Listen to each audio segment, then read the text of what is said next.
Henry Riley, A Personal History of Human Relations. This is a story about Henry Riley. Henry Riley was born in 1947 on a council estate in Yorkshire, the eldest son of Ellen and James Riley. In that same year, Human Relations of the Tavistock Institute of Human Relations was founded. Through Henry's life, we reflect the many intellectual developments of the journal over the course of 70 years. Psychologist Kurt Lewin published his seminal paper in the very first issue. Within 5 years, Henry had a brother and sister, Thomas and Fiona. When Henry was 11, his mum, a smoker almost her whole life, died of lung cancer. The family unit was torn apart. In 1955, Elizabeth Bott published Urban Families, Conjugal Roles and Social Networks. At the age of 15, without a qualification to his name, Henry started work in a chocolate factory.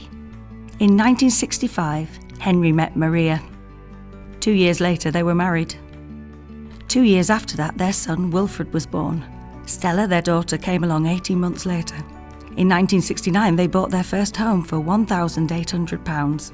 Roger Wilson published his article, Difficult Housing Estates, in the 1960s. By day, Maria looked after the children, but 3 nights a week she worked in a bar until 3 o'clock in the morning. In 1969, Rona Rappaport and Robert Rappaport published The Dual Career Family, A Variant Pattern and Social Change. The 1970s was a decade of turbulence. Oil crisis, blackouts, strikes, the winter of discontent, riots and race relations. It was also the decade in which Britain elected its first female Prime Minister, Margaret Thatcher. By now, Henry had moved from the chocolate factory to the railway carriage works. It was here they built train coaches. At 4 o'clock each evening, thousands of men used to stream out of the carriage works, either by bike or on foot.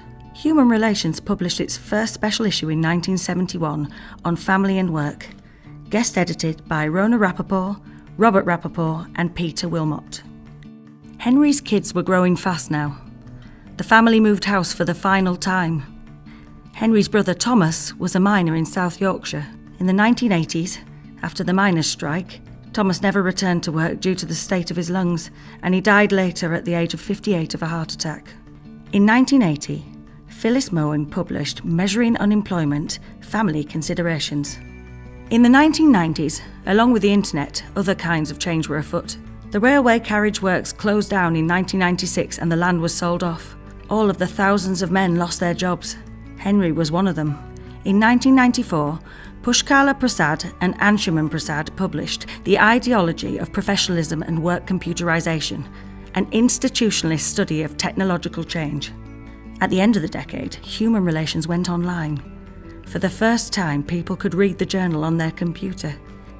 In 2000, the world celebrated the millennium, and Human Relations moved to Sage Publications.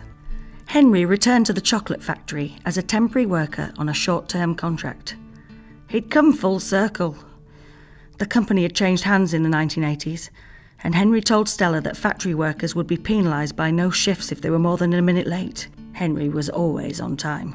In 2009, Human Relations recorded its first ever podcast on leadership with Robert C. Lydon, Gail Fairhurst and John Antonakis. Henry retired in 2012, alternating his time between watching TV and reading the sports pages. He also became a grandfather. In 2013, Human Relations published a special issue on reinventing retirement, new pathways, new arrangements, new meanings. In that same year, Human Relations produced its first ever video recording with Jonathan R. Crawshaw, discussing his article on organisational justice, new insights on behavioural ethics.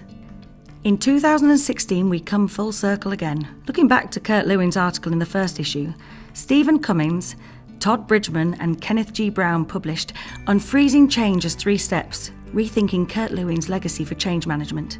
It has a video to accompany it and has become one of the most downloaded human relations articles of all time. It's 2017 now, and Henry is celebrating his 70th birthday. Happy birthday, Henry Riley! Ordinary men like Henry may never read an article in Human Relations, even if 500,000 people do each year. Yet the journal has covered many important aspects of life and work over the decades, and will continue to do so in the future. If he were to pick one article, we'd recommend he start with Liesl Klein's Joan Woodward Memorial Lecture, Applied Social Science, Is It Just Common Sense? It helps to illustrate what human relations and the Tavistock Institute are all about: social science research and common sense.